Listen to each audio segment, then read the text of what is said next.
자, 3번 문제 다시. 자, 그러니까 3번 문제 보니까 중요한 거가 C2H5OH 뭐 이것 때문에 틀렸을 것 같아. 요 녀석 에탄올이야, 에탄올. 그래서 뭐 CXHYOH 이렇게 나오는 애들이 있거든. OH 붙은 애들. 근데 얘네들은 알코올로서 중요한 거는 염기가 아니라는 거예요. 염기가 아니에요. 그러니까 염기는 물에 녹아서 이온화돼가지고 OH-가 튀어나오는 애들. 우린 얘를 염기라고 얘기했었죠. 근데 얘 알코올 같은 경우는 염기가 아니야. 얘네들은 이온화가 안 돼요. 그래서 염기라는 물질들이랑 다른 성질을 가집니다. 아시겠죠? 자, 그러면 뭐 이것도 우리 예상을 해보면 그거지. 알코올이 대부분 우리가 생각해보면 뭐 소주, 그렇지? 뭐 소주가 염기라고 생각을 해봐. 염기의 특징 중에 뭐가 하나 있어? 단백질을 녹이는 특징이 있죠. 식도가 녹아내리지 않을까 싶은데, 그죠? 그래서 그렇게 생각을 해주시면 될 것 같네. 아니라고, 염기 아니야. 그러면 가와나 수용액에 혼합하면 중화열이 발생한다라고 이야기를 한대요. 그러면 가와 나는 각각 산이든 염기든 산이든 하겠죠. 둘 중에 하나의 가능성이 있겠죠. 자, 그리고 나수용액과 다수용액에 들어있는 음이온의 종류는 같다라고 얘기하고 있어.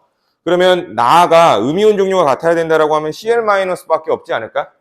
그죠? HCl이랑 CaCl2 이렇게 되니까 Cl-라는 음이온이 될 거야. 그러면 나가 HCl로서 나는 산이었네. 나는 HCl이고요. 그러면 다가 CaCl2네요. 그럼 가는 염기니까 NaOH죠. 그럼 나머지 하나 라가 알코올이었네. C2H5OH 에탄올. 자, 그럼 가는 HCl이다. 틀렸죠? 자, 다의 양이온과 음이온 수의 비는 1대2다. 다라고 하고 있네요. CaCl2니까 이온화되면은 CaE 플러스와 Cl- 두 마리가 나오겠죠? 그쵸? 그래서 몇 대면 1대2 맞는 말이고요. 라의 페노프탈레인 용액을 떨어뜨리면 붉은색이 되는데 페노프탈레인 용액은 염기성에서만 빨간색이 되는 거야. 산성과 중성에서는 무색입니다. 그래서 염기성에서만 빨간색이다. 그래서 문제 보니까 얘 나왔네요. 염기 아니라고 했죠. 그래서 디귿은 틀린 말이라고 해주시면 될 것 같아요. 이해돼? 또 질문. 이거 잘 기억해라. 에탄올 9번이요. 9번 문제도 한번 얘기를 해봅시다. 자, 같은 온도에 묽은 염산과 수산화나트륨 수용액의 부피를 달리하여 혼합을 했을 때 최고 온도를 측정을 했다. 자, 요거 우리 지난주에 한번 얘기했었는데, 자, 농도라는 거는 부피분의 입자수였어. 부피분의 입자수. 자, 그러면 이 항에 보면 입자수란 농도 곱하기 부피다. 이렇게 얘기할 수 있겠죠. 자, 그리고 요 그래프에서 그래프 형상이 뭐 이런 식으로 나와 있죠. 지금 보니까. 자, 요 그래프 여기 B가 중화점인 거죠. 그치? 그럼 중화점에서의 부피비를 보니까 40mm와 몇 mm, 20mm를 넣었을 때죠. 중화점에서의 부피비가 40, 20이라고 이야기를 하면 2대1의 부피비니까 농도비는 1대2가 되겠죠. 이거 연습했었죠. 그래서 농도비는 1대2인 거다. 자, 그러면 얘네가 염산과 수산화나트륨이구나. HCl과 NaOH. 그러면 곱해주면 되는 거 아닌가 싶은데, 자, 부피를 한번 써놓고 한번 해보자. 50, 10, 40, 20, 30, 30, 20, 20, 20, 20, 40, 10, 50. 이렇게.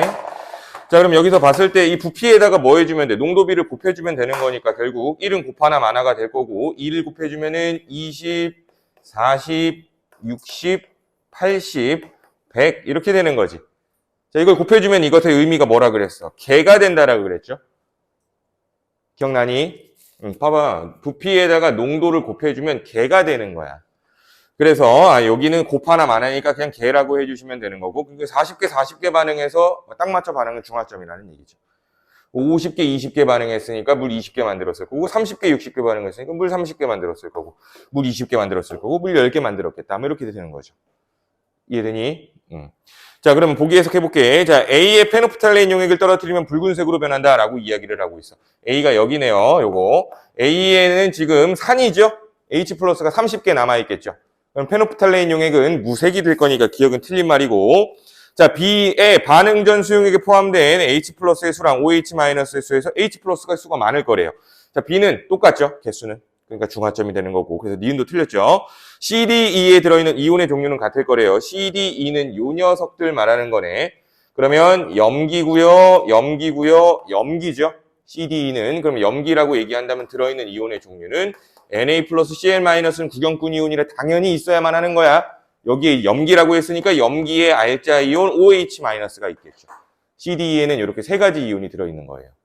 그럼 여기서 한 가지 더 확장해 본다면은, 자, 여기서 중요하게 우리가 봐줘야 되는 거, 고난도 문제를 풀 때 실마리가 되는 게 이 녀석이죠. 그치? 모든 수용액은 정기적 중성이라고 이야기를 했었잖아. 기억나? 근데 얘 혼자 양이온이 되는 거니까 이온수 관계가 염기의 경우에는 이렇게 된다라고 했었지. Na 플러스 개수 2배 치면 그게 전체 이온수 된다는 거야. 이해돼? 아시겠어요? 뭐 요거까지 좀 기억을 해줘야 나중에 고난도 문제까지 적용을 할 수 있을 것 같지요. 또 질문 있니? 9번에 니은이요. 네. 반응 전이니까 묽은 염산 40ml와 수산화나트륨 20ml에 들어있는 각각의 H 플러스와 OH 마이너스의 수를 묻는 거죠. 40ml와 20ml에 들어있는. 그러니까 HCl 40ml에 들어있는 H 플러스의 수는 40개죠. NaOH 20ml에 들어있는 OH 마이너스도 40개죠. 똑같다라고 해줘야겠지. 부피를 달리하여 혼합한 거야. A, B, C, D, E, 비커가 따로 있다는 얘기죠. 알겠어? 또 질문 10번이요. 자, 묽은 염산 HCl에 10ml 수산화나트륨 수용액을 10ml 넣었을 때 혼합 용액에 들어있는 음이온의 모형, 음이온만 보여줬네요. 음이온만. 그러면 다지만 그냥 한 번에 가보자. HCl 10ml에다가 NaOH를 20ml 때려 넣은 게 다죠. 이해돼? 이게 다예요, 다. 근데 다해 보니까 원래 처음에 있었던 동그라미가 그대로 4개. 그러면 얘겠죠? 그치, 동그라미는? 이게 Cl-겠네. Cl-가 4N 있다라는 얘기야. 그럼 나머지 네모가 지금 보니까 2개가 있네요. 그쵸? 혼합했을 때 네모가 2개 있을 수 있다. 네모라는 거는 Na 플러스 NaOH 때문에 생긴 걸 텐데 Na 플러스는 양이오니까 네모는 OH 마이너스가 되겠죠. OH 마이너스가 몇 N? 2N. 요 상태인 거야. 지금 보니까 염기성이라는 이야기가 되겠죠. 그치?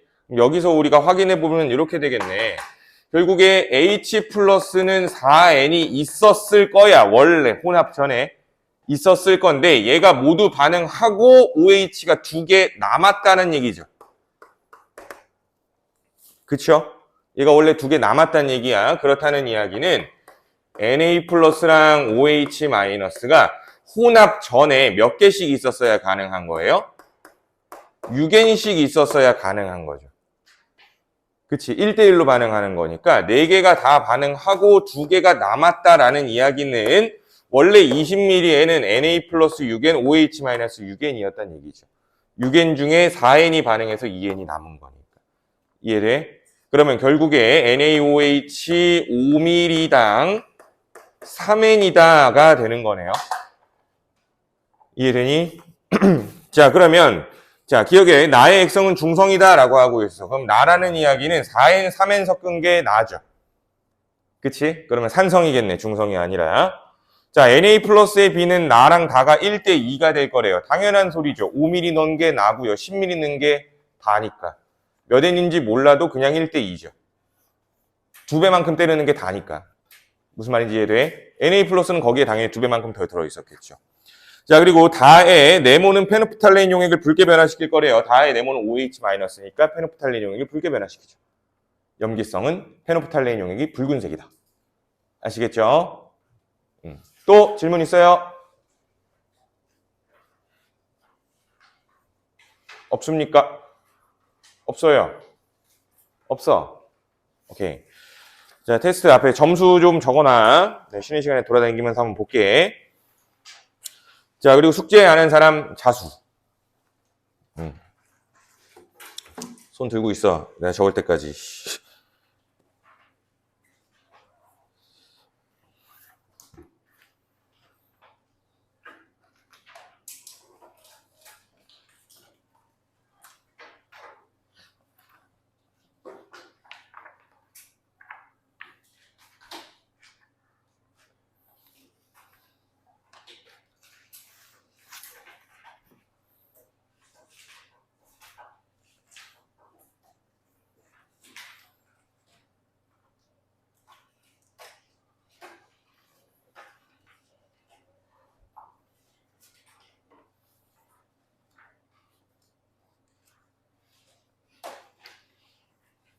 나머지 다 했어?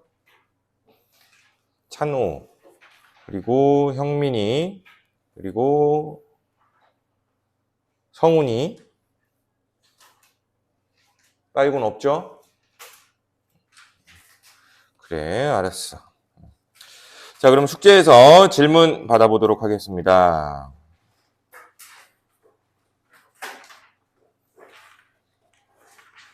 자, 숙제가 31페이지까지였습니다.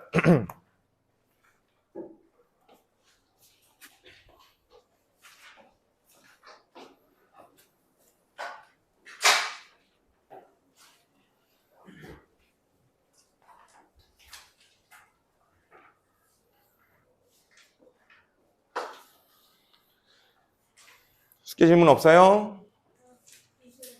있어요? 29페이지에 6번? 자, 29페이지에 6번 문제 같이 한번 볼게요. 자, 그림과 같이 질산칼륨 수용액에 적신 푸른색 리트머스 종이 질산칼륨용액은 왜 적시는 거야? 전기 통하게 하려고 하는 거죠. 그치? 전해질이야. 가운데 묽은 염산의 실을 올려놓고요. 전류를 흘려주었다. 묽은 염산에는 H 플러스죠. H 플러스. H 플러스가 푸른색 리트머스질을 빨갛게 변화시키겠죠. 근데 양이온이니까 얘는 어디로 이동해야 돼? 양이온인데 플러스로 이동해? 마이너스 극으로 이동해야죠. 그래서 마이너스 극 쪽이 빨갛게 변하게 될 거야. 우리 그림상으로 왼쪽이 점점 빨갛게 변해 가겠죠. 자, 그러면 이에 대한 설명. 자, 푸른색 리트머스 종이가 마이너스 극 쪽으로 붉게 변한다. 맞는 말이 되겠죠. 자, 염화 이온은 음이온이니까 플러스 극으로 이동한다. 맞는 말이죠. 자, 그리고 디귿, 묽은 염산 대신 묽은 황산으로 실험을 하면, 황산도 역시 산이잖아. 자, 황산으로 실험하면 푸른색 리트머스 종이는 플러스 쪽으로 붉게 변한다. 이게 그게 달라질까요? 아니죠. 똑같은 실험 결과가 나오겠죠. 이거 산의 공통적인 성질인 거잖아. 산성. 어떤 산으로 실험하더라도 실험 결과는 동일한 거지. 이해돼요? 산이기만 하면 되는 거야. 알겠죠? 또 질문. 26페이지에 2번. 자, 26페이지에 2번 문제 한번 봅시다. 자, 오른쪽 그림은 수산화칼륨 수용액 20ml에다가 염산을 넣었다. 이때 X의 이온수 변화를 나타냈다라고 이야기를 하고 있네요.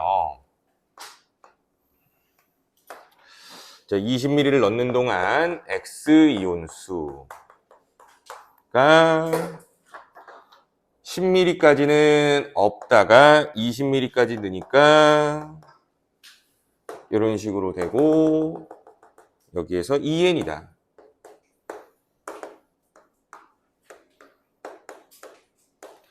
자, 없다가 생기는 건 뭐겠어? 지금 실험 상황을 보니까 수산화칼륨에다가 염산을 넣고 있는 거죠.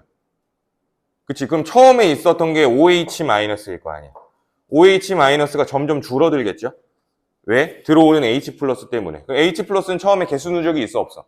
없겠지. 들어오자마자 바로 사라져 버리니까. 근데 OH-가 없을 때부터는 계속 넣으면 계속 추가되겠죠. 그때부터. 이해돼? 중화점 이후부터는 계속 추가될 거야. 그게 누가 된다는 얘기야? H 플러스라는 이야기죠. 무슨 말인지 이해돼? 그리고 여기가 중화점인 거고. 그럼 잘 생각해봐. 중화 반응을 하는 동안은 H 플러스나 OH 마이너스의 개수가 없어지기 때문에 그 개수를 믿을 수는 없을 거야. 그럼 중화 반응이 하지 않을 때, 중화 반응이 일어나지 않을 때를 한번 살펴본다면 지금 여기서 10ml를 오바해서 넣었죠. 누구를? 염산을 HCl 10ml를 오바해서 넣었어. 그러면 그때 증가하는 이 X 이온수 EN 이게 결국에 H 플러스겠죠? 그렇지? 결국에 H 플러스긴 할 거야. 그때 증가하는 H 플러스 개수가 EN이 증가한대요. 그러면 무슨 소리야? HCl 10ml당 몇 N이라는 소리니? EN이라는 얘기 아닐까요? 그대로 증가하는 거니까. 무슨 말인지 이해돼? 요 개수는 믿을 수 있다는 거야. 근데 결국에 여기서 10ml를 한 번 더 넣은 거잖아. 이때 중화가 다 됐대. 이해되니? 그러면 결국에 여기도 10ml를 넣은 거니까 몇 N 추가한 거야. 결국에 2N 추가했다는 얘기죠. 2N 추가했는데 모두 반응해서 없어진 것 뿐이라는 얘기입니다. 자, 그러면 결국 KOH 20ml 에도 들어있는 이온수, 들어있는 KOH의 개수는 똑같이 2N이겠죠. 이해돼? 그래야 여기에다가 요거 넣었을 때 중화점 되는 거잖아. 됐니? 자, 그러면 X는 CL-다 아니죠. H 플러스죠. 자, CL-의 수 분의 K 플러스의 수는 기억이 니은의 2배가 될 거다. 기억이 니은의 2배가 될 거다. 자, CL-. 자, 기억에서의 CL-는 몇 N이에요? 2N이 되겠죠. 10ml 넣은 거니까. 그쵸? 자, 그리고 K 플러스의 수는 2N이 되겠죠. 자, 니은에서 CL-의 수는 몇 N이어야 돼? 4N이 되겠죠. 10ml씩 2번 넣은 거니까. 이해돼? 4N이 될 거고, 그리고 또 K 플러스의 수는 그대로 2N이겠지. 그러면 결국에 1이랑 2분의 1이니까 기억이 니은의 2배다. 기억이 니은의 2배다. 니은 맞는 말이죠. 자, 디귿. 같은 부피에 들어있는 이온수는 수산화칼륨 수용액이 묽은 염산의 2배다. 디귿은 뭘 물어보고 있는 거예요? 농도비를 물어보고 있는 거예요. 그치? 그럼 중화점에서의 부피비가 1대2니까 농도비는 몇 대 몇이겠어? 2대1이겠죠? 그치? 그래서 2대1의 농도비니까 수산화칼륨이 묽은 염산의 2배 진하대요. 틀렸죠? 반대죠. 염산이 묽은 염산보다 염산이 수산화칼륨보다 2배 진하죠. 이해돼? 요렇게. 자, 이건 이 문제에서 그러니까 중요한 게 뭐냐면은 중화 반응이 일어날 때가 중요한 게 아니라 중화 반응 오바해서 넣은 거 가지고 푸는 게 중요한 거죠. 이해돼? 그때부터는 개수가 그대로 누적되는 거니까. 아시겠죠? 또 질문?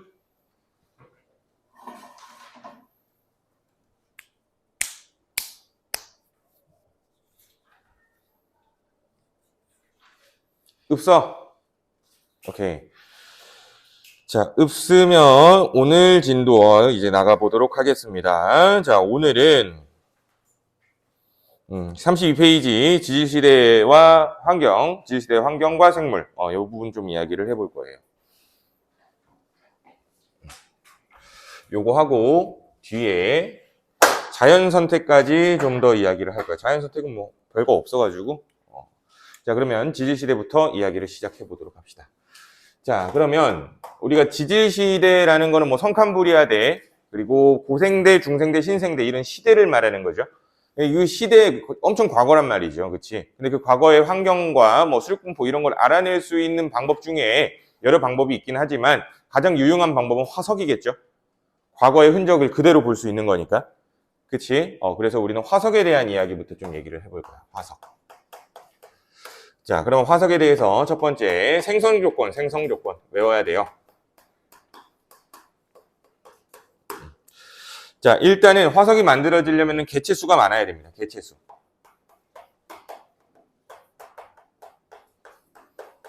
아무렇게나 만들어지는 게 아니니까 일단 많이 살고 있어야 돼. 그 생물종의 개체수가 많아야 화석으로 발견할 확률이 높다는 이야기가 되겠죠.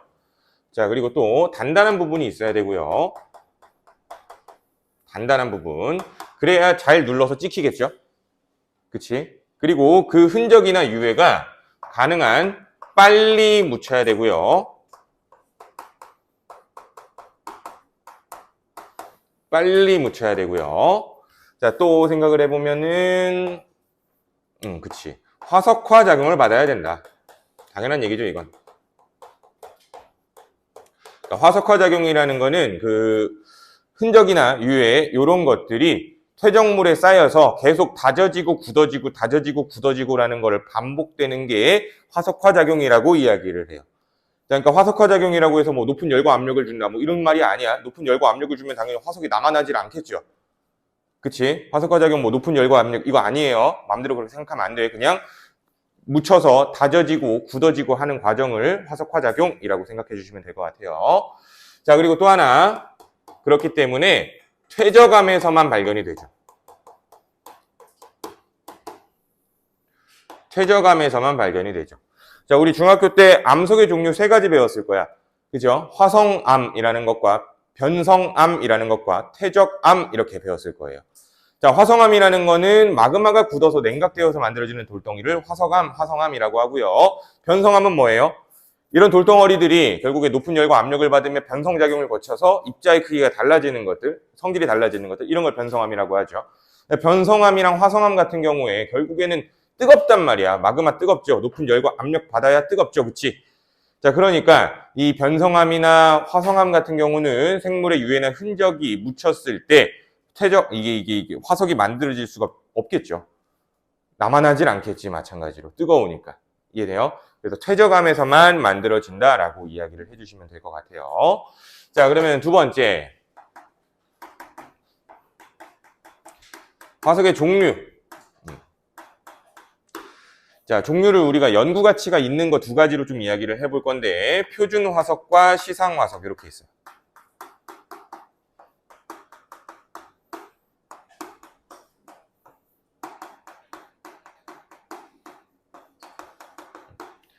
자, 표준 화석이라는 건 말 그대로 표준적인다라는 거고, 지층에서 발견된 화석을 연구를 해보면 이 지층이 언제 퇴적된 지층인지 알 수가 있다는 거죠. 그치? 언제 퇴적된 지층이냐? 표준 화석, 즉 시대를 알려주는 화석이라는 거예요. 시대를 알려줄 거다. 자, 그러면은 시상 화석, 상황을 보여준다라는 뜻이야. 시자가 우리 시각할 때 보여줄 시, 본다, 뭐 그 뜻이에요. 상황을 보여주는 화석, 시상 화석입니다. 그러면 이 시상 화석이라는 거는 환경을 알려주겠죠. 환경을 알려주겠죠. 자, 그래서 표준 화석, 시상 화석의 조건이 2가지가 있을 건데 잘 봐봐. 시대를 알려줘야 되기 때문에 생존 기간은 짧아야 돼요. 생존 기간이 짧아야 돼. 왜? 그 특정 시대에 살았어야지만 우리가 그 지층이 이때 퇴적된 거구나라는 걸 확인할 수 있겠죠. 그쵸? 아무 때나 다 살았던 생명체의 화석은 사실상 지층이 언제 퇴적됐는지를 알 수가 없어요. 범위가 너무 넓으니까. 이해돼? 그래서 생존기간이 짧을수록 표준 화석으로서의 가치가 높다라고 기억을 해주세요. 생존기간이 짧으면, 그러니까 화석마다, 그 생물종마다 생존기간이 사실상 거의 제각기 다를 거 아니야. 그죠? 그러니까 그 제각기 다른 그 화석들에 대해서 봤을 땐 생존기간이 짧으면 짧을수록 이 표준 화석으로서의 가치가 높다는 거야. 같은 표준 화석이라도 더 가치가 높은 표준 화석이 있겠죠. 자, 그리고 시상 화석 같은 경우는 생존 기간이 반대로 길어야 돼요.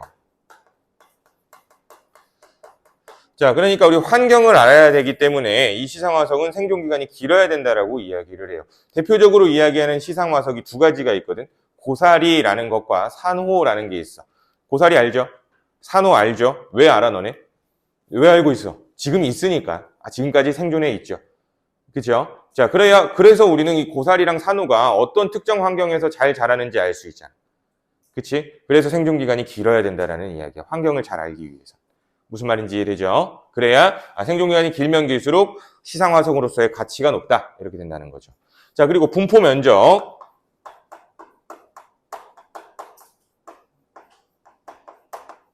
표준 화석은 분포 면적은 넓어야 돼요. 분포 면적 자체는 넓어야 돼요. 그러니까 그 시대 전체에 걸쳐서 살았어야 된다는 얘기지. 면적으로 봤을 때. 아시겠어? 그 시대 전체의 면적으로 있어야 된다는 얘기야. 아시겠죠? 자, 그리고 시상 화석 같은 경우는 그 분포 면적이 좁아야겠죠. 당연히. 아무데나 살면 안 되잖아. 아무데나 살면 어떤 일이 벌어지는 거야? 이 환경을 알 수가 없죠. 그치, 뭐 건조한 데도 살고 습한 데도 살고 뭐 한다면은 이 화석이 발견됐다라고 해서 이때 이 과거에 이곳은 건조한 기후였구나, 습한 기후였구나, 둘 중에 뭐지? 이럴 거 아니야. 아무 데나 살면 돼, 안 돼? 안 된다라는 얘기입니다. 그래서 표준화석과 시상화석의 조건 기억을 해주시는데 이거를 문제에서는 그래프로 주겠죠. 그래프로. 분포 면적, 생존 기간 뭐 이렇게 봤을 때 자, 분포 면적은 넓은데 생존 기간이 짧은 녀석들 이게 표준 화석이겠죠. 그리고 생존 기간은 긴데 분포 면적은 좁은 녀석들 이게 시상 화석이겠지. 그렇죠? 그래서 문제에서는 A, B 이렇게 나올 거니까 알고 계시면 될 것 같고 그래서 뭐 이런 식으로 이런 거야. 여기 A라고 해놓고 문제에서 그러겠죠. 자, A에는 고사리가 포함된다. 맞아, 틀려? 틀렸다는 이야기야. 알겠죠? 왜? 고사리는 시상 화석이기 때문에. 아시겠죠? 자, 그러면 한 가지 더 기억을 해본다면은 자, 분포 면적도 넓고요. 생존 기간도 길어요. 자, 이런 화석 있을까 없을까? 있긴 있다라고 하셔야 돼요. 알겠어? 있긴 있어. 그냥 신기하다 끝이야 그냥. 그거 가지고 연구할 수 있는 가치가 없어요. 분포 면적도 넓고 생존 기간도 길다라고 한다면 그거에 대한 연구 가치는 많이 떨어집니다. 알겠어? 그래서 표준 화석과 시상 화석만 우리는 이야기를 하고 있는 겁니다. 알겠죠? 자, 그러면 똑같이 자, 요런 화석도 있을까 없을까? 생존 기간 짧은데 분포 면적도 좁아요. 이것도 연구 가치로서의 가치는 별로겠죠. 하지만 존재하긴 한다라고 이야기를 해주셔야 돼요. 아시겠죠? 그래서 요렇게 두 가지도 존재하긴 한다라는 걸 기억해 주면 되겠네. 자, 그리고 세 번째. 화석이 알려주는 정보. 그러니까 화석으로 알 수 있는 정보들이 어떤 것들이 있을지 몇 가지 한번 좀 짚어보도록 합시다. 먼저 중요한 것부터. 자, 첫 번째. 과거 수륙 분포 알 수 있죠.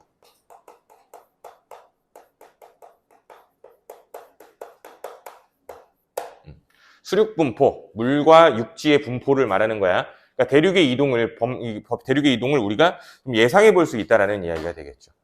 그치? 그래서 이건 책 그림 보시면은 이쁘게 나와 있어, 지금 보면은.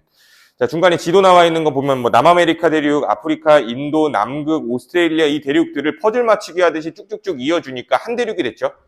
그치? 근데 이게 한 대륙이 된 것도 신기하기는 한데 조사를 해보니까 동일한 화석이 연결되어 발견이 되네요. 한 줄로.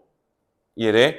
자, 그러면은 결국에 이게 해안선의 이 모양이 대충 맞다라는 것과는 또 별개로 정확한 증거가 되는 거지. 원래 한 동네였다라는 게. 이해돼요? 그래서 과거에는 얘네들이 이렇게 붙어있던 대륙이구나라는 사실을 알려주기도 한다라고 알 수 있겠죠. 아시겠죠? 자, 그리고 두 번째, 생물 진화. 생물의 진화 과정도 알 수 있죠. 그래서 여기서 대표적으로 나오는 예시들을 생각해 보면은 말, 고래 뭐 이런 것들이 있어요. 자, 말 다시 한번 복습해 볼까? 자, 말의 조상으로 추정되는 과거 생물의 화석을 보면 크기가 작아요. 알겠어요? 크기가 작아. 지금의 한 대형견 사이즈 정도라고 보통 이야기를 해요. 알겠죠? 좀 작은 편이야. 지금 말보다는.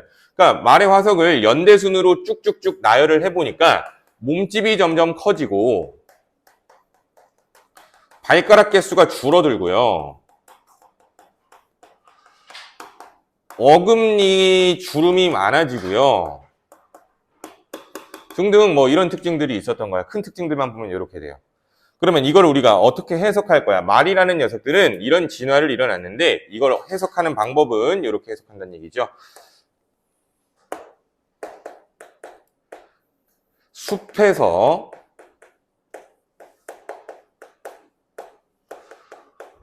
초원으로 서식지의 이동을 확인할 수 있는 거고요. 그리고 점차 초식을 하게 되었다라고 얘기할 수 있게 되는 거예요. 초식을 점점 더 많이 하게 되었구나가 된다는 거예요. 그러니까 몸집이 커지고 발가락이 줄어든다. 이게 드넓은 초원에서 몸뚱이가 커진다는 이야기고요. 드넓은 초원에서 달리기가 좋아진다는 얘기가 되는 거예요. 알겠어? 그리고 어금니의 주름이 많아진다는 이야기는 풀을 질겅질겅 잘 씹었다는 얘기가 되겠죠. 그렇죠? 이렇게 기억해 주시면 되고. 고래. 자, 고래는 중요한 게 다리뼈가 발견됐죠. 다리뼈. 과거 고래의 화석을 보면은 다리뼈가 있대요. 다리뼈. 그럼 이건 우리 어떻게 해석할 거야? 다리뼈는 서식 환경이 육지에서 어디로 간 거야? 바다로 간 거다라는 사실을 우리가 이해할 수 있다는 얘기지. 이해되니? 자, 그리고 세 번째, 지층의 대비라고도 나와 있네요. 지층의 대비. 멀리 떨어져 있는 지층에서 산출된 화석을 비교를 해보면, 자, 각 지층들이 퇴적된 지질 시대를 비교할 수 있다라고 얘기하네요. 그러니까 한 지역에서만 비교할 수 있는 게 아니라 그냥 화석이 발견된 걸 가지고 멀리 떨어져 있는 두 대륙에서 누가 먼저 퇴적됐는지도 알 수 있다는 얘기야. 당연한 얘기죠, 그거는. 그치? 지층의 대비 알고 계시면 될 것 같네요. 자, 그러면 지질 시대로 한번 들어가 보도록 합시다. 지질 시대. 다음 페이지로 넘겨도 될 것 같아.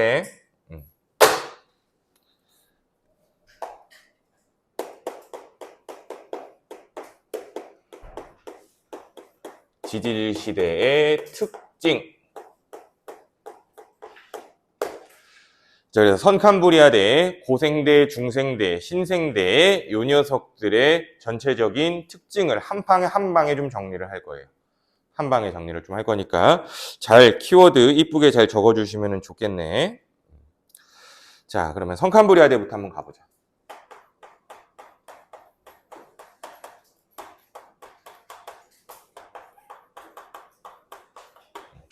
자, 선캄브리아대에서는 먼저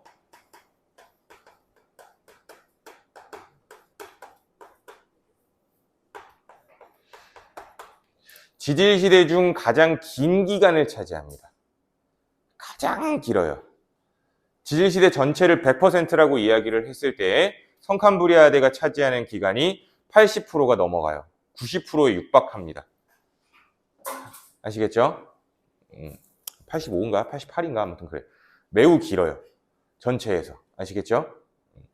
자, 그러면 기후도 생각을 해본다면 선캄브리아대 때는 대체로 온난했다.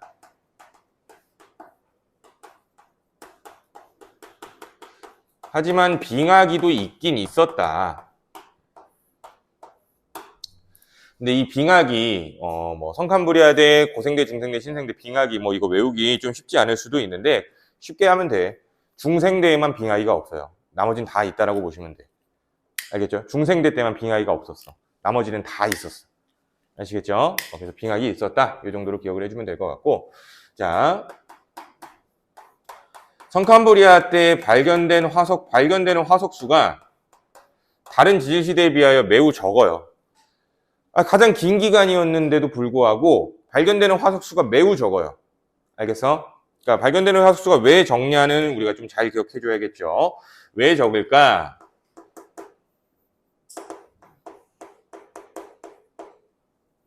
지각 변동 자체가 일단 많았고요. 그러니까 화석이 만들어진다 한들 지각 변동 자체가 많았기 때문에 화석이 이제 지금까지 보존될 수가 없는 거지.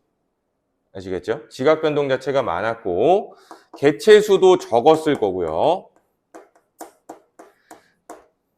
그러니까 이때는 아직 고등 생명체 이런 것들이 나오질 못했었던 때야. 그냥 일부 단세포, 조금 다세포 이런 애들, 좀 미개한 애들이 있었다는 얘기죠. 개체 수도 적었을 거고요. 또 그 생물종들의 표면을 보면은 단단한 부분 또한 없었을 거예요. 그래서 화석수가 굉장히 적다라는 거, 요 이유 잘 기억을 해줘야 돼. 선캄브리아대 때 화석이 발견되지 않는 이유 중 하나입니다. 다들 아시겠죠? 자, 그러면 그 와중에도 발견되는 녀석들이 있기는 있을 거라서 외워줄게. 스트로마톨라이트. 분필을 좀 갈고 싶은데.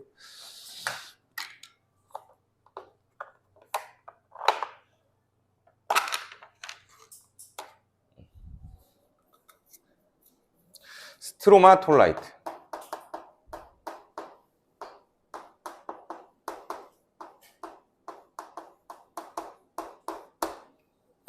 자, 이 스트로마톨라이트는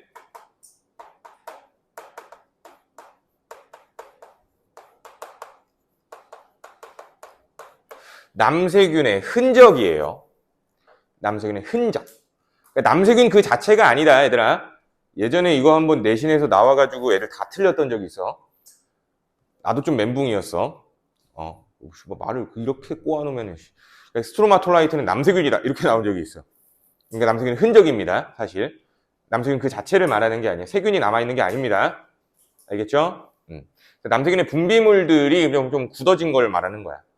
근데 이 스트로마톨라이트가 연구 가치가 있는 게 뭐냐면은 이 남세균이라는 녀석이 뭘 하고 있어요? 뭘 해요? 광합성을 하죠. 그치? 남세균이라는 녀석은 광합성을 하죠. 그래서 광합성을 했기 때문에 이 성칸부리아데 때부터 생명활동에 의한 산소가 발생됐다는 증거가 되는 거야.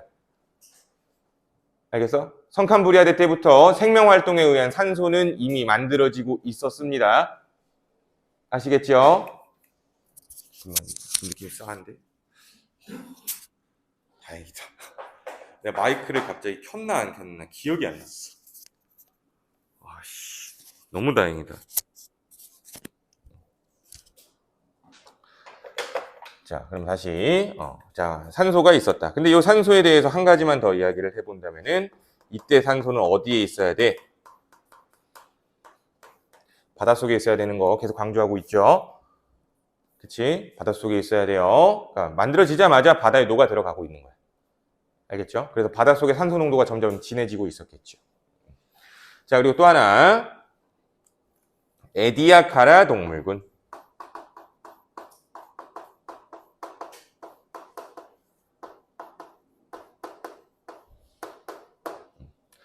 자, 에디아카라 동물군은 뭘 말하는 거냐면 원시 다세포 생물들을 말해요. 자, 그러니까 이 에디아카라 동물군 때문에 해석이 가능한 건 성칸부리아데 때 생물의 진화로 본다면 단세포에서 다세포로의 진화가 일어났다라는 근거가 되는 거죠. 성칸부리아데 때 단세포에서 다세포로의 생물의 진화가 일어났다라고 알 수도 있는 거야. 아시겠죠? 또 하나 생각해 본다면은 우리 중학교 때 배웠을 거야. 원핵세포에서 진핵세포로의 진화도 일어난 게 이때죠. 자, 근데 구분해. 단세포가 원핵이라는 뜻이 아니에요. 알겠어? 다세포가 진핵이라는 뜻이 아니야. 그러니까 분리해. 다른 거예요. 아시겠죠? 그래서 단세포에서 다세포로의 진화. 그러니까 단세포 생물 중에도 원핵세포인 녀석이, 진핵세포인 녀석이 있어. 그렇게 연결하지 마. 자기 마음대로. 나 그렇게 얘기 안 했다잉. 그러니까 요런 진화도 일어났다. 자, 원핵, 진핵 차이는 뭐예요? 핵막이 있냐, 없냐? 그 차이인 거죠? 그치, 핵막이 있냐, 없냐? 그 차이. 요런 진화가 일어난 게 성칸부리아데 때이다라고 기억해주면 좋겠네요.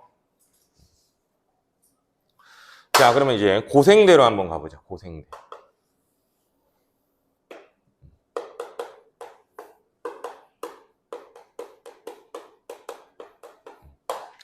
자, 고생대 때는 여기도 대체로 온난했다.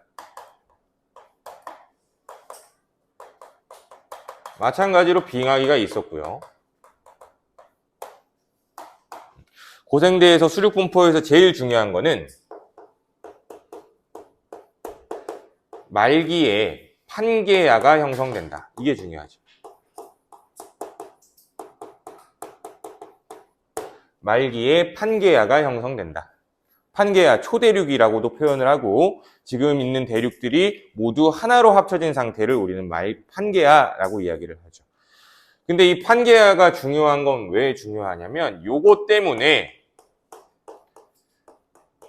지질시대 중 대멸종이 5번 있었는데 가장 큰 대멸종이 일어났어요.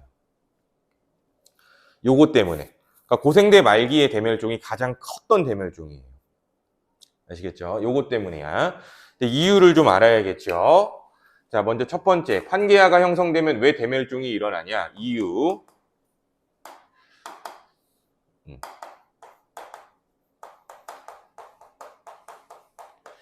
기후가 단순해지거든. 대륙이 하나로 합쳐져 있으면 기후가 굉장히 단순해져. 그러니까 기후가 다채로워야 돼요. 알겠어? 더운데 습한 지역, 더운데 건조한 지역, 습한데 추운 지역, 이런 것처럼 여러 가지 기후들이 있어야 생물종의 개수도 굉장히 많은 거고 그 환경에 적응되는 생물종 개수 자체가 많아지는 거야. 알겠어? 환경이 다양하면 생물종이 다양해집니다. 근데 그 기후 자체가 단순해지니까 생물종의 개수는 당연히 줄어들 수밖에 없었다는 얘기가 되겠지. 이해돼요?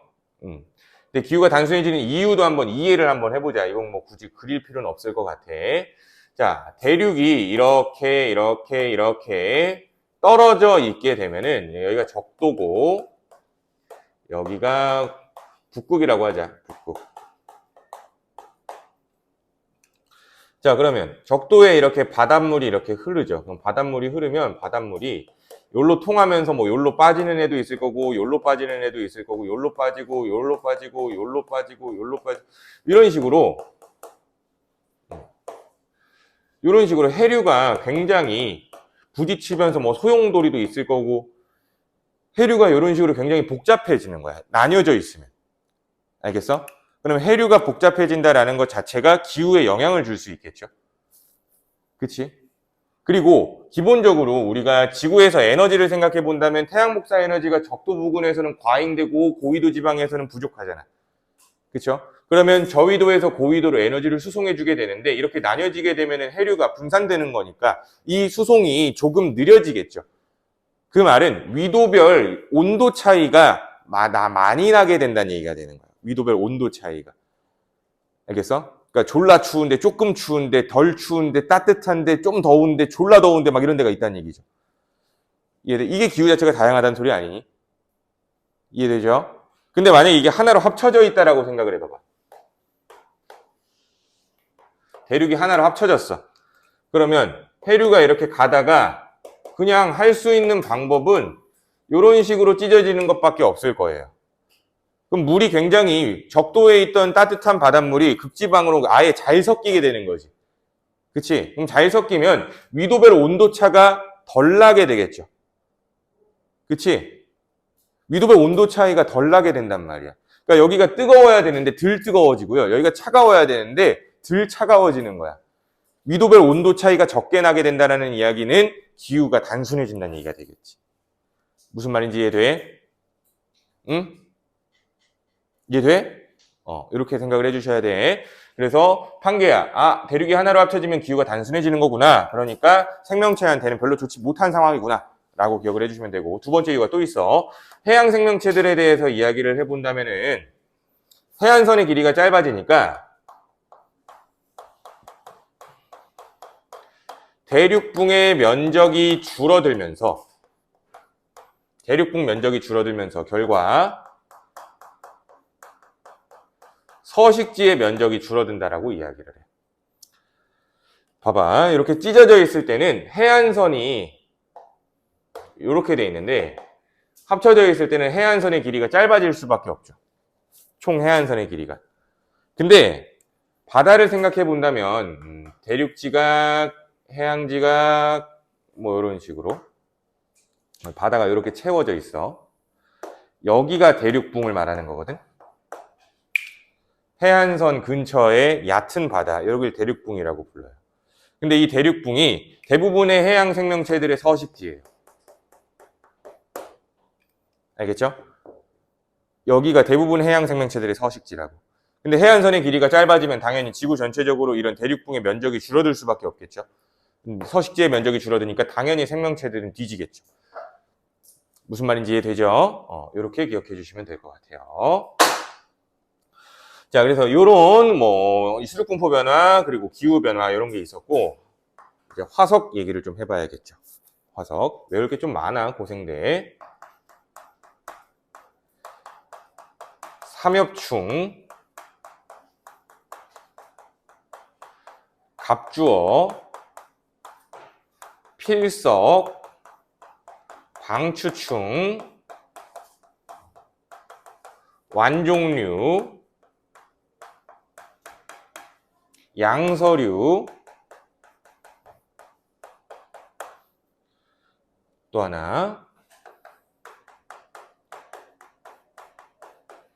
양치식물 번성, 겉시식물 출현. 이렇게.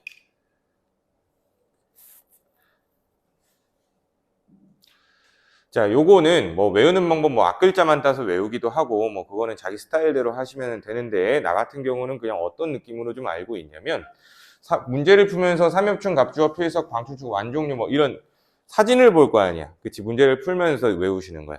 사진을 보고 사진으로 외우셔야 되는데, 그 사진의 느낌을 보면은 굉장히 좀 딱딱한 녀석들이야. 딱딱한 갑옷을 막 두르고 있어. 알겠어? 그래서 그런 애들이 고생대에 많다라고 기억해 주시면 되고요. 하나 더, 양서류. 요거랑 연결 지을 수 있는 게 어떤 게 있냐면, 양쪽에 서식하는 녀석들이라는 뜻이죠.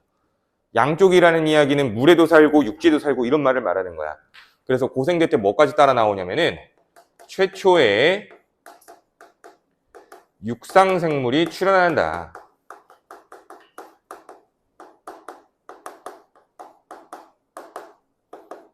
요거까지 따라 나오는 거지. 그러면 여기에서 우리가 생각해 볼 수 있는 사실은, 이제 고생대 때 대기 중 산소 농도가 진해졌다라는 이야기고, 이 대기 중 산소가 자외선을 받으면 뭘로 변해요?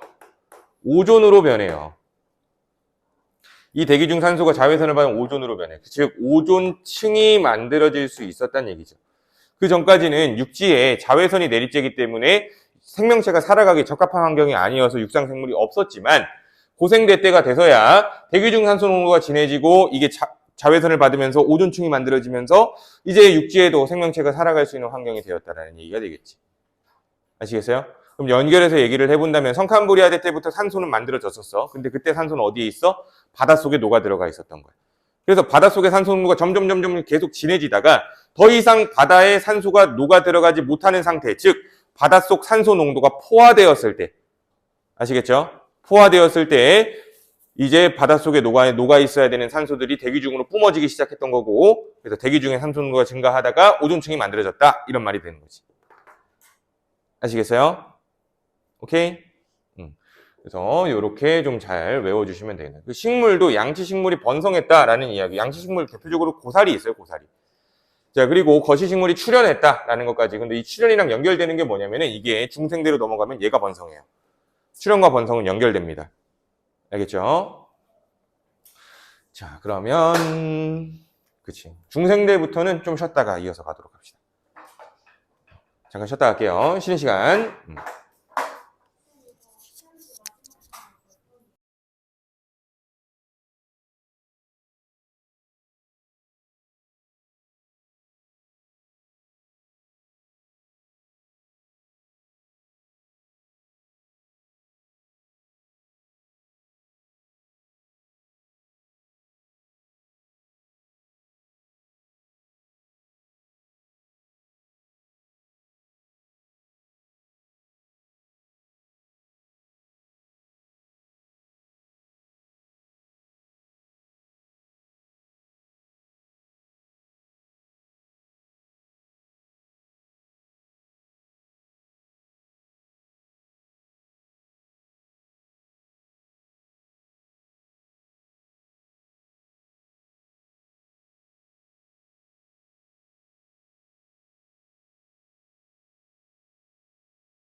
자, 우리 다시 중생대부터 정리를 더 해보도록 할게요.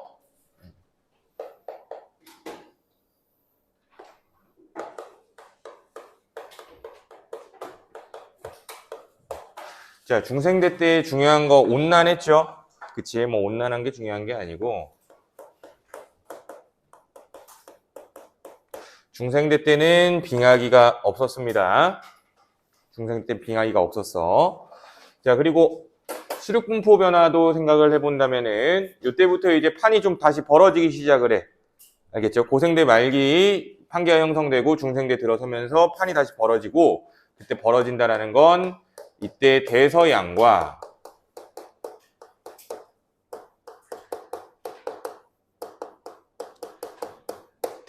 인도양이 형성되고요. 자, 또한 산맥들도 좀 만들어지는데 이때 안데스 산맥, 로키 산맥이 이렇게 만들어진다. 안데스 산맥, 로키 산맥 이렇게 만들어지고, 또 화석 바로 좀 들어가 본다면 공룡이 있죠, 공룡. 그리고 암모나이트. 얘네들이 자주 나오는 화석이고, 공룡과 암모나이트. 또 하나 시조색, 요거까지. 그리고 거시 식물이 번성하고요.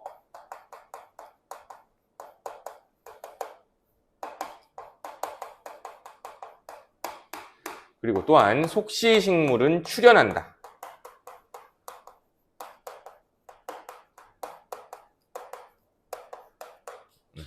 이렇게까지. 그래서 중생대 내용 요것만 잘 기억해 주면 될 것 같아. 요것만 잘 기억해 줘. 자, 신생대로 갑시다.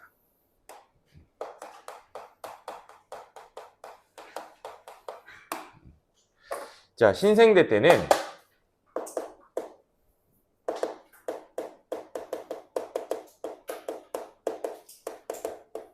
네 번의 빙하기와 세 번의 간빙기, 이렇게 보통 표현을 해요. 간빙기라는 거는 사이간자를 쓴 거고요. 빙하기와 빙하기의 사이를 간빙기라고 불러. 그러니까 빙하기가 4번이니까 간빙기 3번이기 당연한 얘기죠. 그치? 자, 그리고 요때 대서양과 인도양이 계속적으로 넓어지면서 그 반대편 바다가 태평양이죠. 지구는 구형이니까, 구로 되어 있으니까 대서양과 인도양이 넓어진다면 그 반대편 바다인 태평양은 좁아진다라고 얘기하겠죠. 태평양은 이때 좁아진다. 그리고 이때 산맥이 또 만들어지는데 이때 만들어지는 산맥은 히말라야 산맥. 구분해야 돼. 그러니까 중생대, 신생대. 자, 화석은 매머드, 화폐석 두 가지 기억해 주고요. 그러니까 포유류의 시대다라고 생각해 주시면 돼요. 포유류의 시대다. 화폐석, 매머드 화폐석, 포유류의 시대다. 자, 그리고 하나 더. 속시식물이 번성한다.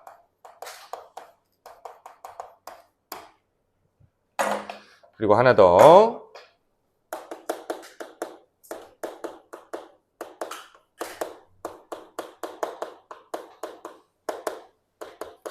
최초의 인류가 출현한 시대죠. 자, 그러면 중요한 거 포인트 한번 잡아볼게.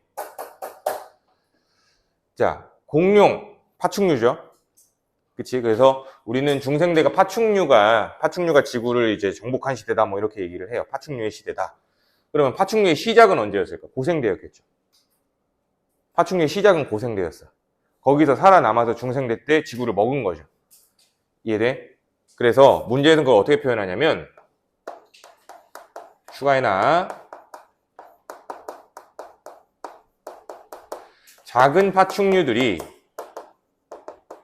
출현했다. 파충류가 출현하는 건 이때예요. 그리고 파충류가 번성한 건 여기죠.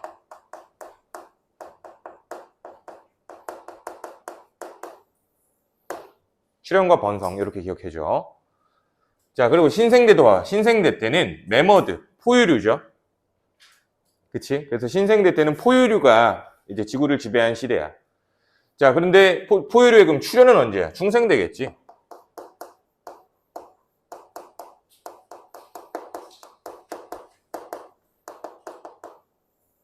출현을 한 건 중생대예요. 그래서 이때 포유류가 번성한 거죠.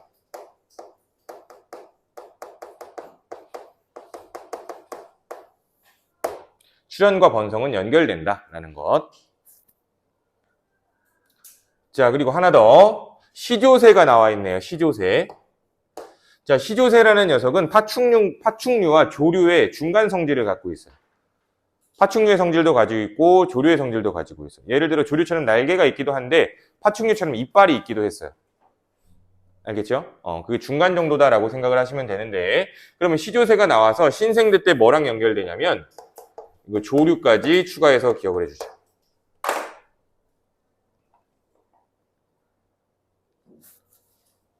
지금 요 칠판 한 판을 외우시면 되는 거예요. 알겠죠? 이 칠판 한 판을 외우시면 되는 거예요. 내가 했으니까 너네도 할 수 있어. 알겠죠? 자, 그러면 나 배터리가 없네. 응.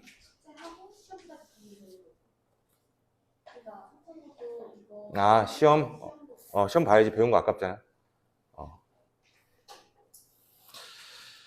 자, 그러면 이렇게 일단은 신생대까지 정리가 됐고요. 34페이지의 하단에 보면은 이제 대멸종에 대한 이해가 나와.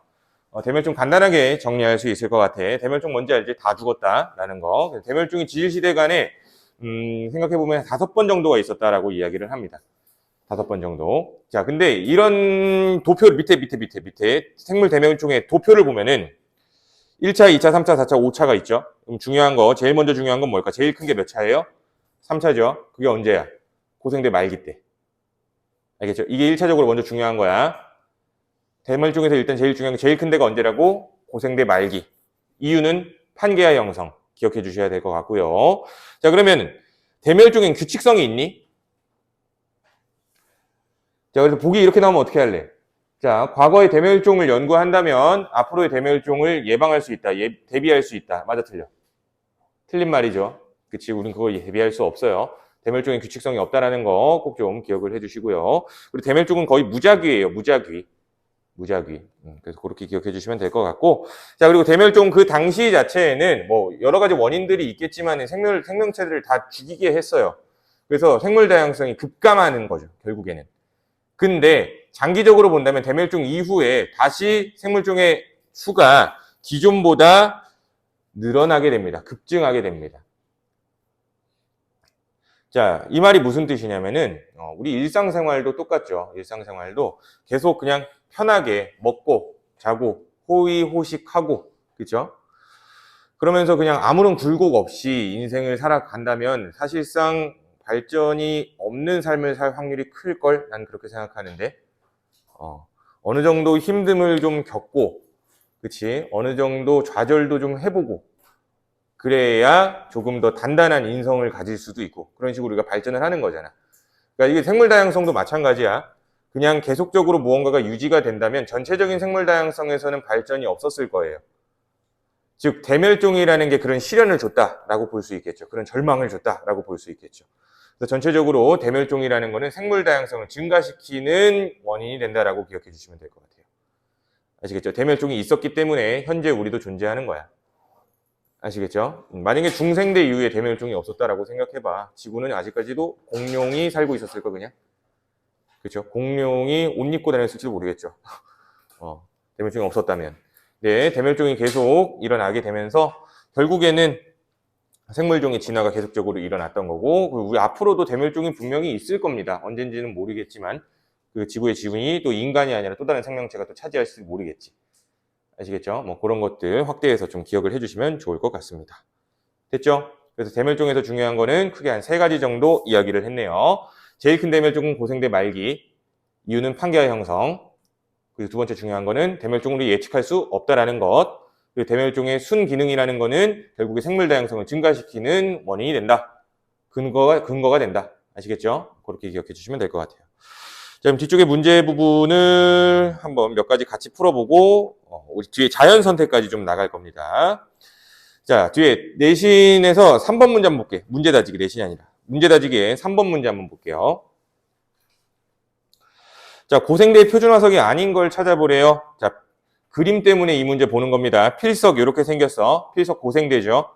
방추충 고생대죠. 삼엽충 고생대죠. 갑주어 고생대죠. 화폐석은 신생대야. 따로 외워놔. 그림 보고 이렇게 문제 풀 줄 아시면 되는 거고요.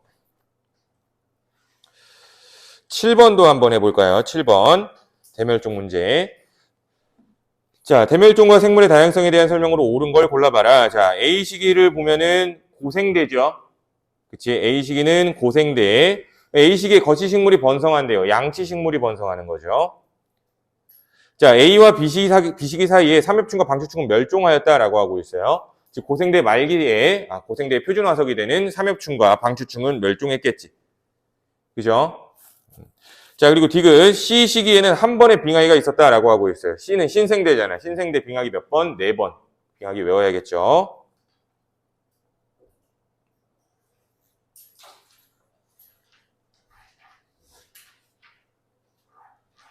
자, 12번도 한번 볼게요. 지층 해석.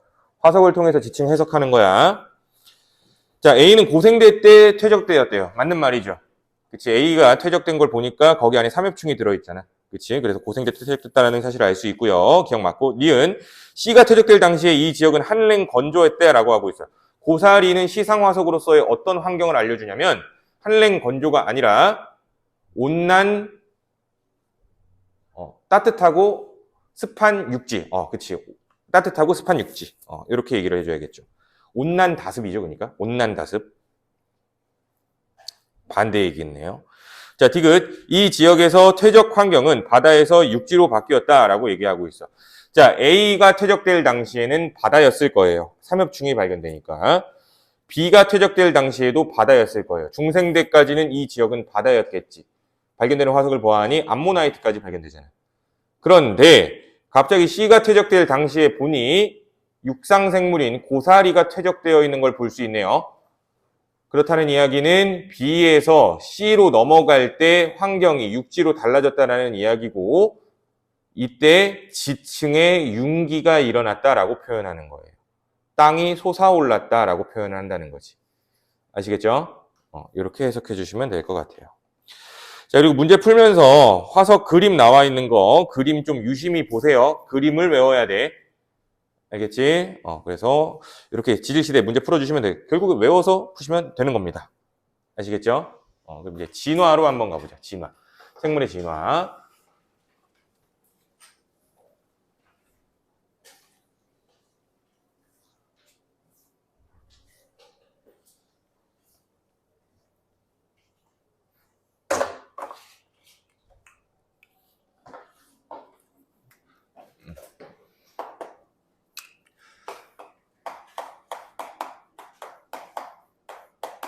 자, 진화에서 가장 중요한 사실은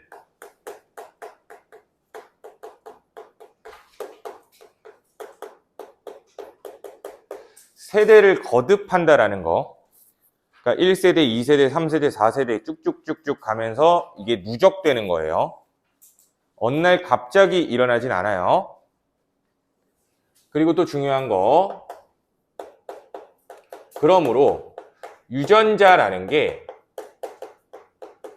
전달될 때 가능한 거야. 다음 세대에 전달될 때. 그래서 용어로 얘기를 해본다면은 변이라는 단어가 있어요. 변이라는 용어가 있는데 변이는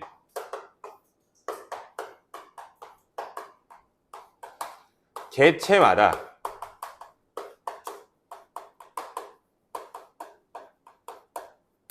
다른 형질을 그냥 변이라고 불러.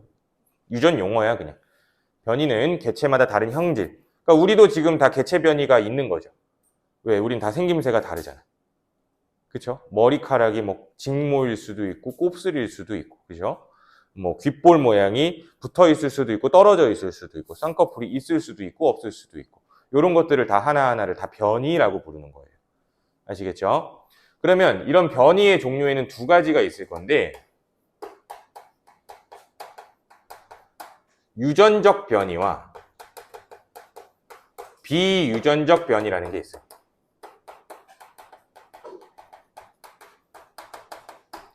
유전적 변이와 비유전적 변이. 자, 책에는 뭐 환경에 의한, 뭐 유전자에 의한 뭐 이렇게 나와 있을 거야.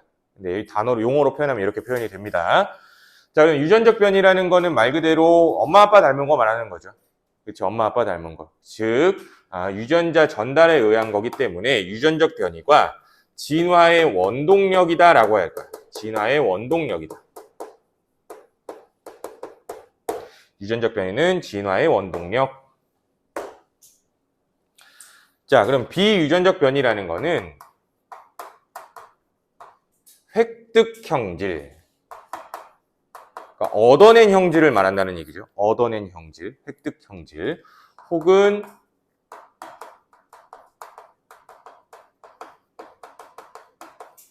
후천적인 변이, 뭐 이렇게 이야기를 해요. 그러니까 예를 들자면 자, 뭐 고된 일을 평생 하신 분들의 손을 본다면 손이 되게 두껍고 거칠죠. 그치? 그리고 발레리나의 발을 보면은 뼈다구가 이상하게 생겼죠. 엄청 연습을 하셔서. 그치? 처음부터 발가락 모양이 그렇진 않았을 거야. 처음부터 손 모양이 그렇진 않았을 거야. 그러니까 환경에 의해서 무언가 열심히 하다 보니 그렇게 변하게 된 거지. 그쵸? 근데 그 사람들의 자손을 생각해 본다면은 그 아기까지 그렇게 되진 않겠죠. 즉, 결국에 이런 후천적 변이, 획득 형질, 이런 것들은 유전이 되지 않기 때문에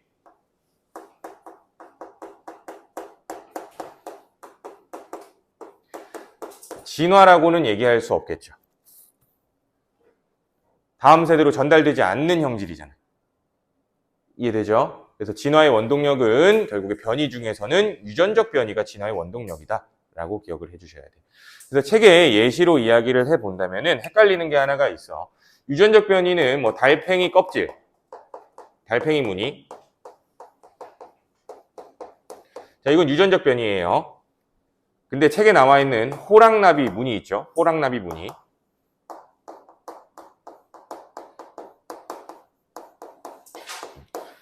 자, 호랑나비의 색깔, 무늬 이런 것들은 그 나비가 봄에 태어났는지 여름에 태어났는지에 따라서 무늬 모양이 다르대. 그건 뭐 생물학자들이 연구해서 알아냈겠지. 근데 이런 것들은 유전은 아니라는 얘기죠. 그냥 언제 태어났는지가 중요하다. 뭐 이런 얘기야. 그러니까 이런 것들은 조금 외워놔야 연결할 수 있겠지. 그쵸? 이런 것들은 좀 외워놔야 연결할 수 있으니까 기억해 주시면 될 것 같고. 자, 그러면은 요 비유전적 변이에 대해서 참고 얘기 하나만 이야기를 하면은 자연선택설 하기 전에 용불용설이라는 게 있어요. 용불용설. 이거 진화설 중에 하나거든요, 이것도. 라마르크의 용불용설, 뭐 이렇게 얘기해요. 라마르크라는 과학자가 얘기한 건데, 자, 이 사람이 얘기한 용불용설은 사실 우리가 지금 거의 인용되어지진 않죠. 왜? 우린 이걸 알고 있잖아요. 비유전적 변이는 진화의 원동력이 아니라는 걸 알고 있기 때문에. 용불용설이 뭐겠어, 그러면은?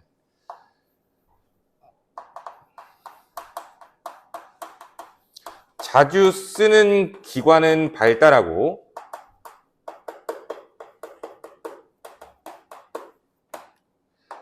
쓰지 않는 기관은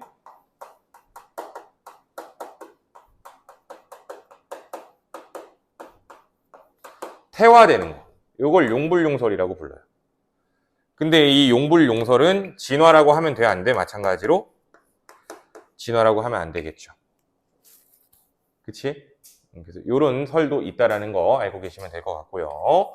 그러면 진화 안에서 진화설 중에 가장 좀 신빙성이 높은 진화설이 뭔가 보아하니 다윈의 자연선택설이라는 게 있대요.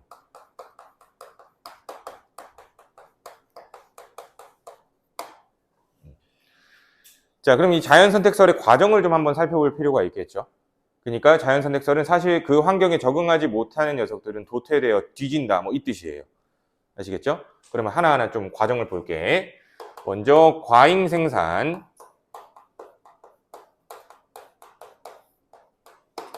개체 변이,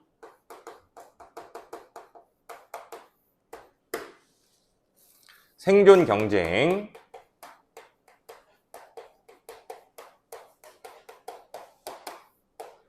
적자 생존, 자연 선택, 진화까지. 요게 자연 선택설의 과정이에요. 기린 목으로 보통 이야기를 많이 얘기하기 때문에 기린으로 한번 얘기를 해볼게. 자, 일단은 과잉 생산이래요. 기린의 개체 수가 많아야 된다는 이야기예요. 근데 그 많은 기린들의 변이가 목길이래요.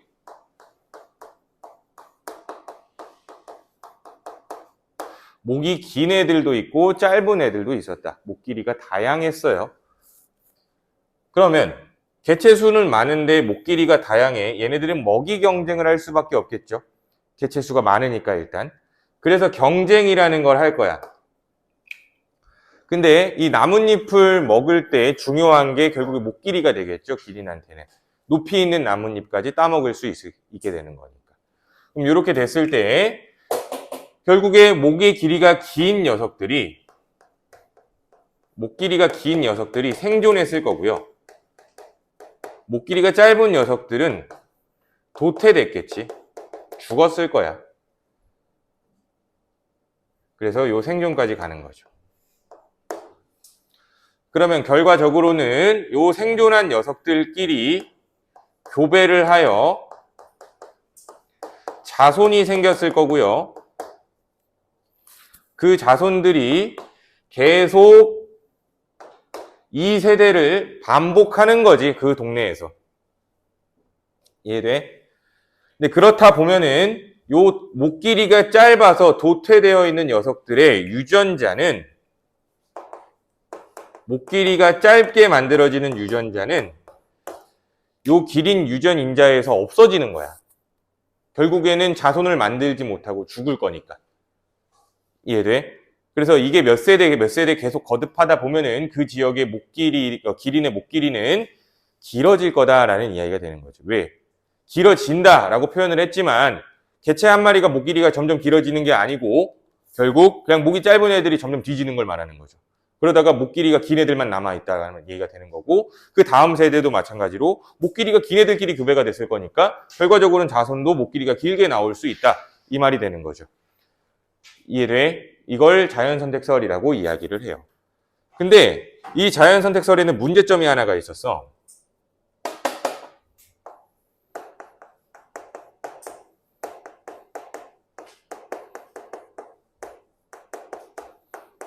유전의 원리를 설명하지 못했습니다. 그러니까 다윈이 이걸 얘기를 했을 때 유전이라는 것에 대하여 정확하게 설명하지 못한 거야. 그러니까 이걸 얘기했을 때 사람들이 물어봤겠지. 야, 그러면은 키가 큰 사람이랑 작은 사람이 결혼을 하면 어떻게 되는데? 그럼 키가 중간 정도가 나올 수도 있고 큰 애가 나올 수도 있고 작은 애가 나올 수도 있는 거잖아. 그건 어떻게 설명할 거야? 그럼 작은 사람들끼리 결혼해서 키가 큰 애들이 나오면 어떻게 할 건데? 이렇게 물어봤을 때 대답할 수 있는 게 없었던 거죠. 유전의 원리를 모르니까. 이해돼? 그래서 그럴듯했지만 처음부터 받아들여지지는 못했다. 근데 나중에 이제 멘델이라는 과학자가 완두콩을 가지고 뭐 4가지 완두콩을 가지고 실험을 하죠. 노랗고 동그랗고 쭈글쭈글하고 노랗고 또 뭐야? 초록색인데 노랗고 초록색인데 동글동글하고 쭈글쭈글한데 노란색이고 뭐 이런 것들. 그래서 걔네들을 막 교배를 하다 보니까 뭐 그 다음 자손이 9대 3대 3대 1 뭐 이런 식으로 나와서 유전의 법칙들을 얘기를 했죠. 뭐 분리의 법칙 뭐 이런 것들. 그래서 그 유전 법칙이 나오게 되면서 유전의 원리를 설명할 수 있게 되고 결국에 이 자연선택설은 좀 신빙성을 크게 얻게 되었지. 이해돼? 그래서 그 이후부터는 자연선택설이 좀 신빙성이 커졌다라고 이해하시면 되는 거고, 그래서 이 자연선택설이라는 녀석, 이게 이 이론이 여러 분야에 영향을 주거든. 당연히 생각해보면 생명과학적 분야에 굉장히 큰 영향을 줬겠죠. 좋은 긍정적 영향을 줬을 거야. 근데 뭐 다른 뭐 정치, 사회, 뭐 경제 이런 분야에서도 영향을 줬는데 우리가 핵심만 좀 짚어본다면 경쟁이라는 것, 그리고 식민지배, 노예, 제국주의 등등등 뭐 요런 느낌의 요런 인문학들에 대해서 합리화를 하는 계기가 됐어요. 그러니까 이제 뭐 식민지배를 하면 그 식민지배를 당하는 사람들을 보통 막 못 살게 굴잖아. 그치? 처음에 기강 잡으려고 못 살게 굴고 막 그러는 것, 그 나쁜 짓을 하는 것에 대해서 전혀 가책 없이 할 수 있게끔 좀 합리화를 할 수 있는 이론을 줬다라는 얘기죠. 구실을 줬다라는 얘기야. 그러니까 뭐 요렇게 안 좋은데 쓰이기도 했다라는 거 알고 계셔야 돼요. 아시겠죠? 그래서 요게 자연선택설이야. 그러니까 결국 식민지배는 너네 도태되는 거야 하면서 그냥 나쁜 짓을 해도 자책 없이 할 수 있게 해줬다. 뭐 이 말이 되겠죠. 그럼 자연선택설에 대한 예시들을 좀 잘 기억을 해줘야겠죠. 자, 먼저 이야기가 나오는 게 갈라파고스 군도의 핀치새. 핀치새라고만 씁시다. 핀치새. 자, 아마 다음 페이지에 이야기가 나올 건데 핀치새 자연선택의 대표적인 예시예요. 실제로 다윈이 핀치새를 보고 이런 생각을 했고요. 그래서 갈라파고스 군도에 가보니까 이제 섬마다 뭐 열매, 선인장, 뭐 씨앗, 그리고 뭐 과일, 벌레 이런 식으로 그 핀치들이 먹을 수 있는 먹이 환경이 좀 제각기 달랐대. 근데 처음에는 그 군도에 퍼져 있는 핀치새들의 부리 모양이 굉장히 다 다양했대요. 다양했는데 어떤 섬에 벌레가 많다 보니까 그 벌레를 잘 먹을 수 있는 부리를 가진 핀치새들만 살아남아서 자손을 갖게 된 거예요. 나머지들은 다 뒤진 거죠. 아시겠어요? 그래서 핀치새의 부리 모양 역시 우리는 뭐라고 해줘야 돼요? 자연선택설이라고 얘기해줘야 돼. 근데 요거 절대로 이렇게 생각하면 안 돼. 아, 벌레를 먹다 보니까 벌레를 먹기 좋은 형태로 부리가 진화하였다. 부리가 변하였다 하면 돼, 안 돼? 안 되는 거죠. 그렇게 부리가 변한 핀치가 있다라고 하더라도 그 녀석의 자손이 똑같은 부리 모양을 가지고 있지 못하겠죠. 왜? 유전자가 그렇지 않으니까. 무슨 말인지 이해돼? 부리 모양이 그 세대에서 열심히 벌레를 쪼아먹다 보니까 부리 모양이 변해졌다라고 하면 안 되는 거야. 애초에 그 섬에는 부리 모양이 다양한 핀치새들이 존재했다. 하지만 먹이를 잘 먹을 수 있게 부리 모양이 생긴 녀석들만 잘 살아남아서 결국 세대를 거듭하다 보니까 현재 그 섬에는 부리 모양이 통일되었다. 뭐 이 말이 되는 거죠. 무슨 말인지 이해됐죠? 그래서 핀치새. 자, 그리고 항생제 내성 세균.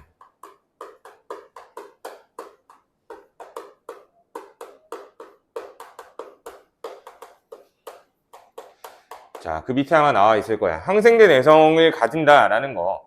그러니까 세균들 중에 항생제에 뒤지지 않는 세균들이 있겠죠. 특정 항생제에 뒤지지 않는 세균들.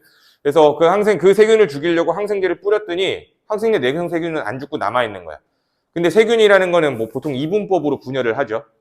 그치? 이분법으로 분열을 하니까 1세대와 2세대의 유전 형질이 동일하고요. 번식 속도도 굉장히 빠르죠. 자, 그렇다는 이야기는 그 남아있는 항생제 내성 세균이 다음 2세대를 빠르게 만들어낼 건데 다음 2세대들의 대부분들이 항생제에 대한 내성을 또 가지고 있겠죠. 그치? 그래서 새로운 항생제를 개발을 해서 걔를 또 죽였어.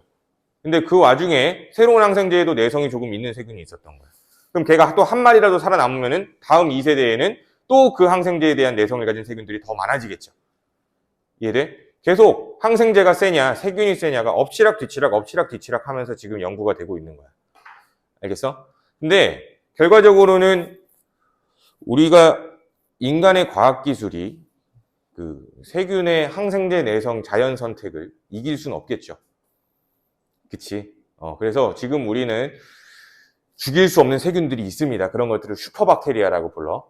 그래서 걔를 죽이기 위해서 또 항생제 연구를 계속하고 있는 거죠. 걔를 어떻게 죽일 수 있을까라고. 그럼 결국 걔를 죽일 수 있는 항생제를 만들어서 실험을 막 해요. 근데 결국엔 또 다른 세균이 또 만들어질 거야. 무슨 말인지 이해돼요?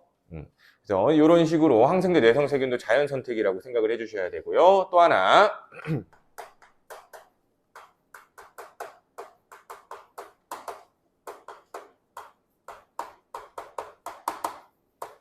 자, 이건 인간에 대한 자연 선택이거든. 남모양 적혈구 빈혈증이라는 거야. 그러니까 염기 서열에 의하여 적혈구의 모양이 달라질 수 있거든. 그쵸? 염기 서열에 우리 예전에 배운 적이 있어. 그치? 전사번역 얘기할 때 한번 배웠었을 거야. 그래서 염기 서열에 대해서 단백질의 모양이 달라지게 되는데 그 적혈구의 모양이 달라진대요. 근데 적혈구의 모양이 동그랗고 예쁘게 생긴 게 아니라 남모양으로 되면 산소 운반 능력이 굉장히 떨어져요. 산소 운반 능력이 떨어지기 때문에 빈혈증이 생기게 되는데 근데 이 남모양 적혈구 빈혈증이 살아남기 좋은 환경이 있어요. 어떤 환경에서 살아남기 좋게 되냐면 말라리아가 빈번하게 발생하는 지역에서는 남모양 적혈구를 가진 사람들의 생존 확률이 더 올라갑니다. 정상 적혈구를 가진 사람들보다는. 정상 적혈구를 가진 사람은 말라리아에 걸리면 제때 치료하지 못했을 때 그냥 죽는 거죠. 근데 말라리아에 대한 내성을 가진 남모양 적혈구 빈혈증을 가진 사람들의 경우에는 살아남을 수 있다는 거죠. 내성이 있기 때문에. 그래서 말라리아가 발생하는 지역에서는 피 검사를 해봤을 때 남모양 적혈구 유전 인자를 가지고 있는 사람들이 헐 많아요. 왜? 그 사람들만 살아남았던 거죠. 헐 많아요. 그래서 그들의 자손 역시 그 유전 인자를 가지고 있을 거니까 결국에 그게 또 누적되다 보면은 당연히 남모양 적혈구 빈혈증을 가진 사람들이 말라리아가 빈번하게 발생하는 지역에서 인구수가 많아질 수밖에 없겠지. 이해돼요?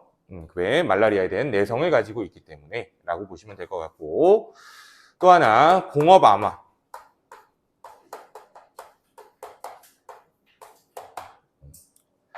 자, 이건 영국에서 있었던 일인데 나방의 개체수를 조사를 해봐서 처음에, 근데 검은 나방, 흰 나방의 한 반반 정도였대요.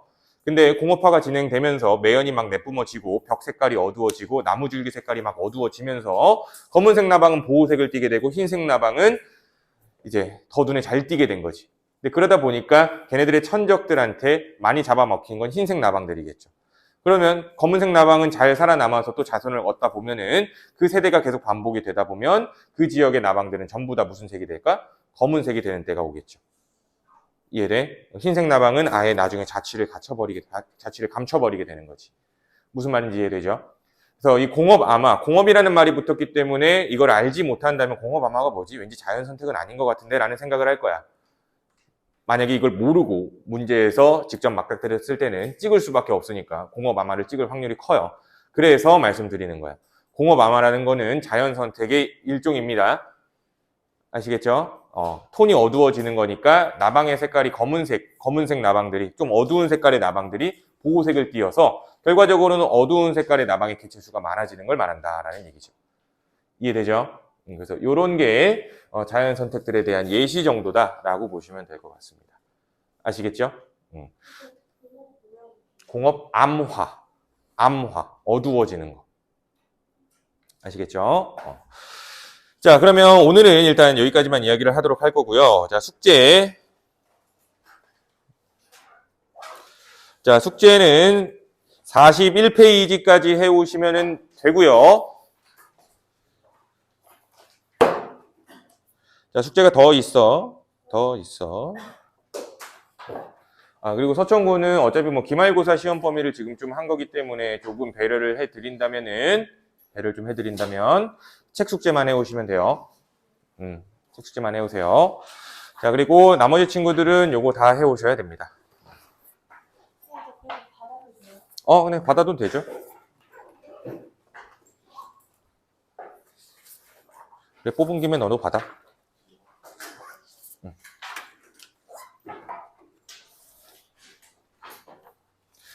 자, 책 숙제도 해와야 되고 요것도 해와야 되는 거야. 알겠지? 근데 여기 보면은 요거 답지가 지금 없어요. 어디에 올려놓을까? 내가 밴드에 올려놓을 거니까 밴드 보시고 채점하시면 되는 거고, 요 프린트 출처 말씀드리면 시중 문제집 3개 짬뽕한 거야. 그래서 이거 다 풀면 그냥 시중 문제집에 대한 이 소단한 문제는 대부분 풀었다라고 생각하시면 돼요. 아시겠죠? 그래서 요거까지 꼭 해오시면 되고, 한 가지 더, 다음 주 수업 언제? 금요일 몇 시? 오전 10시. 자, 서천고 몇 시? 수요일 몇 시? 오전 10시? 오후 10시. 자, 그래서 그렇게 해주시면 될 것 같습니다. 아시겠죠? 자, 그럼 고생하셨고요. 집으로 가시면 됩니다. 수고하셨습니다.